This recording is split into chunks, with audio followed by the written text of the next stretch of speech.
ส่าห์จะออกบ้านสวยๆสักหน่อยพายุมาแบบเนี้ยจะไปทำงานยังไงล่ะเนี่ยเป็นยังไงบ้างครับคุณไปหาที่หลบกันก่อนครับค่ะขอบคุณมากนะคะถ้าไม่ได้คุณฉันคงไม่รู้ว่าจะต้องทำยังไงเลยค่ะว่าแต่เมื่อกี้มันคืออะไรเหรอคะเมื่อกี้เกิดภัยพายุครับพายุมีหลายระดับด้วยกันแบ่งเป็น3ประเภทครับ 1. พายุฝนฟ้าคะนองมีลักษณะเป็นลมพัดย้อนไปมาหรือพัดเคลื่อนตัวไปทางทิศทางเดียวกันอาจเกิดจากพายุที่อ่อนตัวและลดความรุนแรงของลมลงหรือเกิดจากหย่อมความกดอากาศต่ำอาจไม่มีทิศทางที่แน่นอนหากสภาพแวดล้อมต่างๆของการเกิดฝนเหมาะสมก็จะเกิดฝนมีลมพัด 2. พายุหมุนเขตร้อนต่างๆเช่นเฮอริเคนไต้ฝุ่นและไซโคลนซึ่งล้วนเป็นพายุหมุนขนาดใหญ่เช่นเดียวกัน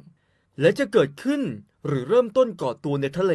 หากเกิดเหนือเส้นศูนย์สูตรจะมีทิศทางหมุนทวนเข็มนาฬิกาและหากเกิดใต้เส้นศูนย์สูตรจะหมุนตามเข็มนาฬิกา 3. พายุทอร์นาโด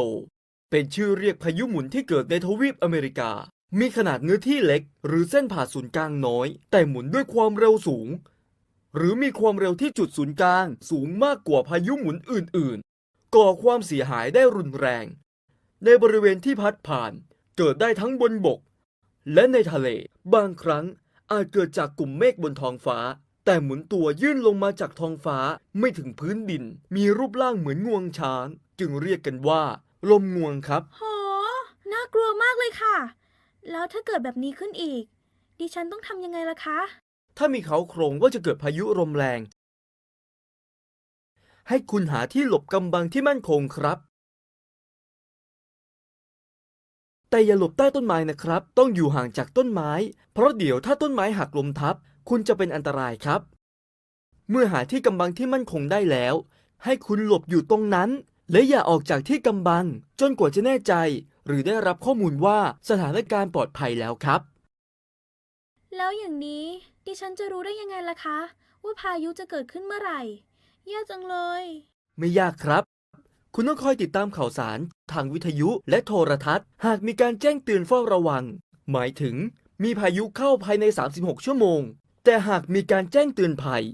หมายถึงจะมีพายุเข้ามาภายใน24ชั่วโมงให้คุณเตรียมตัวหาที่หลบภัยเพราะเกิดพายุจะมีฝนตกหนักและอาจเกิดน้ำท่วมฉับพลันขอบคุณมากนะคะหลังจากนี้ฉันจะคอยติดตามข่าวสารบ้านเมืองจะได้รู้ทันเมื่อเกิดภัยพายุค่ะ